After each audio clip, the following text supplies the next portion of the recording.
अगर मकान मालिक मर जाए तो क्या किराएदार मालिक बन जाएगा? क्या हम किराएदार को बेदखल वहां से नहीं कर सकते? तो यही सेम क्वेश्चन सुप्रीम कोर्ट के अंदर भी आया है कि मकान मालिक की मृत्यु के बाद में क्या किराएदार को बेदखल करने का दावा अब मान्य नहीं रह जाता है? यानी अगर मकान मालिक की डेथ हो गई है उसके बाद हम जो है किराएदार को वहां से नहीं निकाल सकते, इसका मतलब वो तो मालिक बन जाएगा। लेकिन कुछ सिचुएशन ऐसी भी सुप्रीम कोर्ट ने बताई है कि किन सिचुएशन में हम उसको वहां से गेट आउट कर सकते हैं। अब वो चीज भी हम देख लेते हैं। देखो इस केस के अंदर हुआ क्या था, एक दुकान थी, 188 गज की दुकान थी और किसी व्यक्ति ने किसी को क्या कर दिया, प्रतिवादियों को वो दुकान जो है किराए पे दे दी और उनको लगा कि भाई ये लोग जो है किराया नहीं दे रहे हैं, इसलिए 2005 के अंदर किराएदारों को बेदखल करने के लिए उन्होंने क्या कर दिया, एक मुकदमा दर्ज कर दिया, भाई इनको यहां से निकलवाओ। और यहां पे ग्राउंड दे दिया कि मेरे को ये दुकान खाली क्यों चाहिए। एक तो किराएदारों ने किराया नहीं दिया, पहला ग्राउंड तो ये, और दूसरा ये कि अब इस दुकान की जो जरूरत है मकान मालिक और उनके परिवार के सदस्यों की वास्तविक आवश्यकता थी। यानी कि ये जो दुकान है ना, ये अब हमारे पालन पोषण के लिए इसके ऊपर हम हमारा व्यवसाय शुरू करेंगे, यानी कि इसको किराएदार को यहां से निकालाओ। दो ग्राउंड बता दिए, एक तो किराया नहीं दिया, एक आवश्यकता हमारी है। लेकिन लेकिन लेकिन लेकिन किराएदारों ने क्या किया, किराएदारों ने इसका रिप्लाई कर दिया। देखो वादी का कहना है कि इस दुकान की अब जो है हमको जरूरत है, लेकिन किराएदारों ने क्या कर दिया, इसका रिप्लाई कर दिया कि ये लोग झूठ बोल रहे हैं, इनको दुकान की जरूरत नहीं है, क्योंकि वादी का बेटा एक मल्टीनेशनल कंपनी में कार्यरत है और कंपनी से अच्छा वेतन प्राप्त कर रहा है, इसलिए इनको दुकान की कोई जरूरत नहीं है और ये हमको यहां से बेदखल नहीं कर सकते हैं। अब कोर्ट ने क्या डिसीजन लिया होगा, कोर्ट ने देख लेते हैं। कोर्ट ने भी कह दिया कि मकान मालिक अपनी वास्तविक आवश्यकता को साबित करने में विफल रहा है। यानी कि जो मकान मालिक है, जो किराएदार को वहां से निकालना चाहता है, वो ये प्रूफ नहीं कर पाया कि ये मेरी दुकान को मेरी को जरूरत है, और जरूरत है तो क्यों है, इसलिए इन किराएदारों को यहां से निकालो। और कोर्ट ने क्या कर दिया, निचली अदालत ने बेदखली का मुकदमा खारिज कर दिया, मकान मालिक का ही मुकदमा खारिज कर दिया कि आप इन किराएदारों को इस दुकान से नहीं निकाल सकते हो, या तो आप ये प्रूफ करो कि आपको दुकान की जरूरत क्यों है। अब उसने कह दिया मेरा बेटा काम करे, बोला बेटा तो तुम्हारा मल्टीनेशनल कंपनी में बहुत अच्छा कमा रहा है, वो क्यों दुकान करेगा। अब चलते चलते हुआ क्या, फिर उन्होंने क्या लगा दी, अपील लगा दी। उस इनकी जो पिटीशन खारिज हुई थी ना, इस पिटीशन के खिलाफ में क्या लगा दी, अपील लगा दी। अपील के चलते चलते मकान मालिक की 2022 में डेथ हो गई। ऊपर क्वेश्चन यही था ना, अब जब मकान मालिक की डेथ होगी तो क्या किराएदार उस जगह का मालिक बन जाएगा? क्या हम किराएदार को बेदखल वहां से नहीं कर सकते हैं? तो वो अपील आ गई, लेकिन अपील कोर्ट के अंदर चल रही है और जब कोई व्यक्ति मर जाता है तो उस जमीन के जो वारिस होंगे वो आगे उस केस को कंटिन्यू कर सकते हैं। और इस केस में कौन था, उनका बेटा जो है उनका वारिस है। उन्होंने क्या किया, उन्होंने एक एप्लीकेशन लगाई कि अपीलकर्ता ने वाद पत्र में संशोधन करने की अनुमति मांगने के लिए, कि भाई जो मेरे फादर साहब ने पिटीशन लगाई थी ना, हमको उस पिटीशन के अंदर कुछ चेंज करना है, कुछ एक दो लाइनें और जोड़नी है, इसलिए हमको क्या दी जाए, अनुमति दी जाए। और उन्होंने उसके अंदर क्या जोड़ दिया, आवश्यकता जोड़ दी कि भाई मेरे पिताजी को जरूरत थी, हमको भी जरूरत है। और जरूरत क्या है कि अपीलकर्ता की पत्नी एक वकील है और वो वहां पे क्या करेगी, अपना कार्यालय चलाएगी। परिणाम स्वरूप यह कहा गया कि उनका काम तो वैसे तो चल रहा है, लेकिन वाद पत्र परिसर से वकालत करना चाहती, क्योंकि यह मुख्य सड़क के पास में लग रहा है। और अपीलकर्ता के जो बेटे हैं वो उन्होंने अपनी एजुकेशन पूरी कर ली और वो चिकित्सा क्षेत्र में काम शुरू कर, यानी कि वो अपना क्लिनिक खोलना चाहते हैं।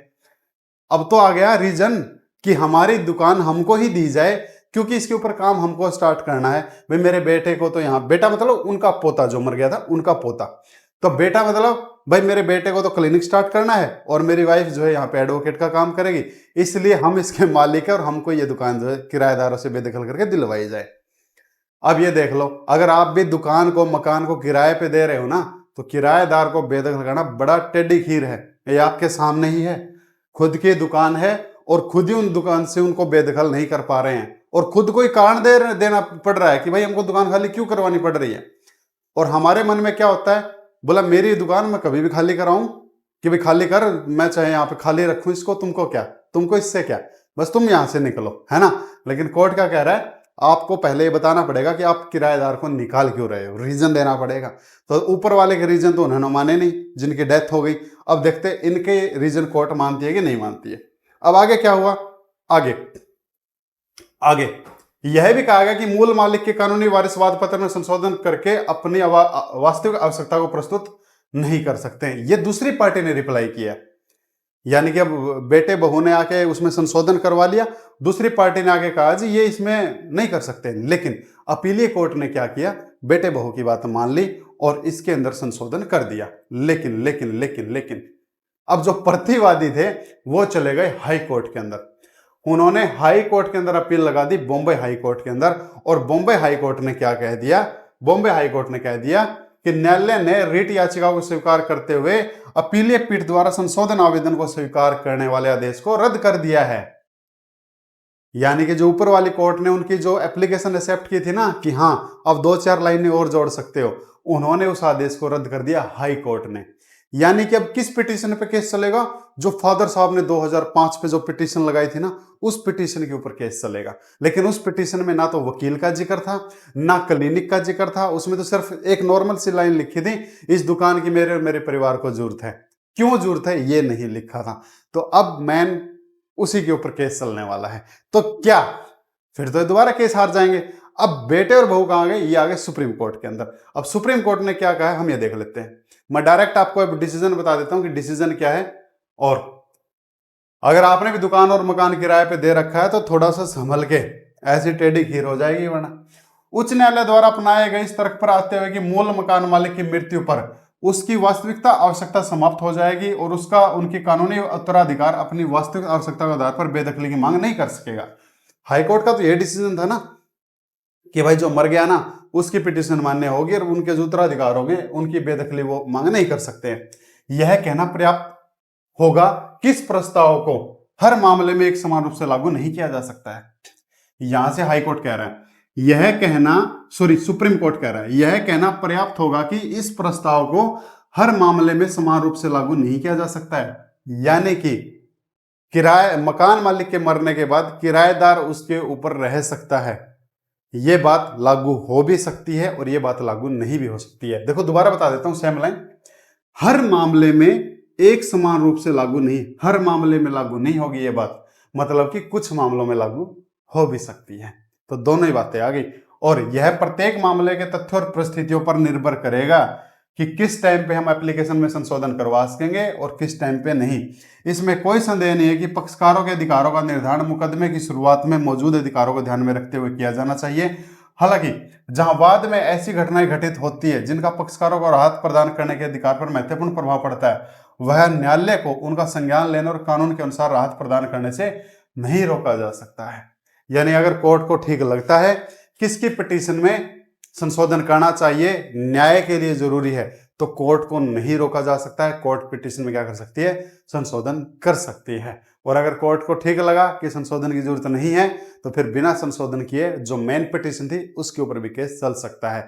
और सुप्रीम कोर्ट ने इस केस के अंदर माना कि जिस कोर्ट ने अपीलीय कोर्ट ने पहली अपीलीय कोर्ट ने जो फैसला दिया था ना कि हाँ आप अपने पिटीशन चेंज कर सकते हो, उसका फैसला सही माना है सुप्रीम कोर्ट ने। क्योंकि भाई न्याय करना है ना, तो न्याय करना है तो वो पिटीशन के अंदर कुछ चेंज ही तो कर रहे हैं, पूरी पिटीशन तो नहीं फाड़ रहे हैं, ठीक है, और कुछ ऐड कर रहे हैं, ये तो नहीं कि कुछ उसमें से कम कर रहे हैं, तो ऐड कर रहे हैं, तो वो सही है। अब एक सुप्रीम कोर्ट के जजमेंट का भी हवाला दिया और बताया कि सबसे पहले कार्रवाई शुरू होने के बाद उत्पन्न होने वाली परिस्थितियों के संबंध में एक क्षेत्राधिकार और औचित्य के बारे में हमारी प्रतिक्रियात्मक न्यायशास्त्र में यह मूलभूत सिद्धांत है कि राहत का अधिकार उस स्थिति से विद्यमान माना जाना चाहिए जिस स्थिति से वादी कानूनी कार्रवाई शुरू करना चाहता है।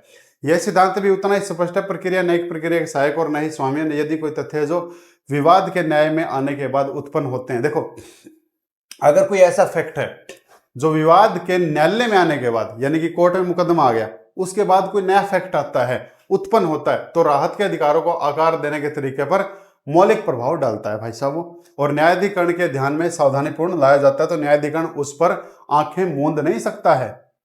अगर कोई पिटीशन कोर्ट में आ चुकी है उसके बाद कोई नया फैक्ट आता है और उस नए फैक्ट को किसको बताता है, न्यायाधिकरण को भी बताता है, तो न्यायाधिकरण क्या नहीं करेगा, अपनी आंखें नहीं मूंदेगा। उसी केस से रिलेटेड अगर कोई नई चीज मामले में आई तो उसको क्या कर ले, रेलेवेंट कर ले, ये नहीं कि इसको इग्नोर करे, तो यह उन घटनाओं से अनजान नहीं रह सकता है। ये नहीं कि भाई एक बार जो चीज मामले से जुड़ी है उन सबको न्यायाधिकरण को क्या करना पड़ेगा, जोड़ के चलना पड़ेगा। तो इस केस में आप समझ गए होंगे और मैं आपको बता भी चुका हूं हुआ क्या है। तो सार्थक बनाने के लिए साथ ही वर्तमान आवश्यकता को कानूनी और तथ्यात्मक रूप से सुनिश्चित करने के लिए न्यायालय कार्रवाई शुरू होने के बाद की घटनाएं और घटनाक्रम को सावधानीपूर्ण संज्ञान ले सकता है। यानी कि कोर्ट कार्रवाई शुरू होने के बाद अगर कोई नई चीज मामले में आई है तो उनके ऊपर भी संज्ञान ले सकता है, और कई मामलों में लेना ही चाहिए।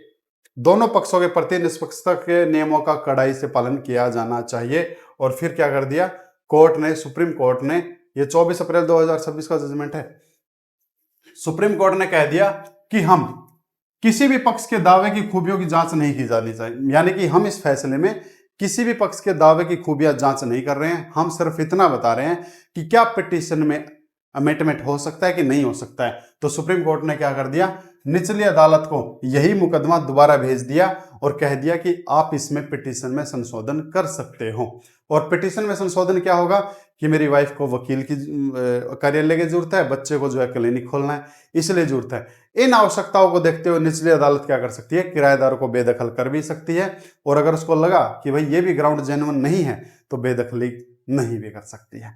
तो सुप्रीम कोर्ट ने सिर्फ क्या डिसीजन लिया है कि क्या पिटीशन में केस डलने के बाद पिटीशन में हम चेंज कर सकते हैं कि नहीं कर सकते हैं, और यह भी कहा है कि ये हर मामले में लागू नहीं है, ये भी सिर्फ और सिर्फ मामले को देखते हुए बातें लागू है।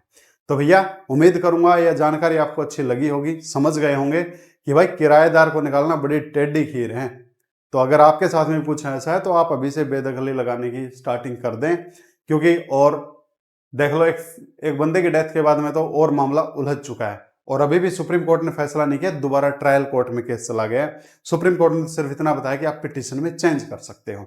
अब पिटीशन में चेंज करने की अनुमति दी है, उसके बाद उस पिटीशन के ऊपर फिर आर्ग्यूमेंट होगी, आर्ग्यूमेंट में अब देखो कौन सी पार्टी केस जीतती है, देन उसके बाद जो डिसीजन आएगा वो हम आपको फिर बता देंगे। तो उम्मीद करूंगा ये जानकारी आपको अच्छी लगी होगी। अच्छी लगी तो आप इसको लाइक कर लें, शेयर कर लें, सब्सक्राइब कर लें। हमारा जो मेन मुद्दा था वो था किराएदार को लेके, क्या मकान मालिक की मौत के बाद किराएदार मालिक बन जाएगा, क्या हम उसको बेदखल कर सकते हैं। तो आपके सामने था, आप देख ही सकते हो कितनी टेढ़ी खीर हो चुकी है। तो इसके लिए सबसे जरूरी होता है आपका रेंट एग्रीमेंट।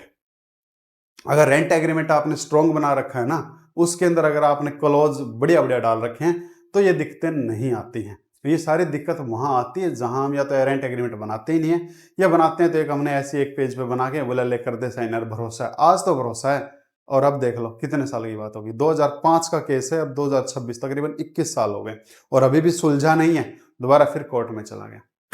चलो फिर मिलते हैं किसी अदर जजमेंट के साथ में, उसके साथ में जो आप चाहो और आप क्या चाहते हो। कमेंट बॉक्स खुला है। Thank you.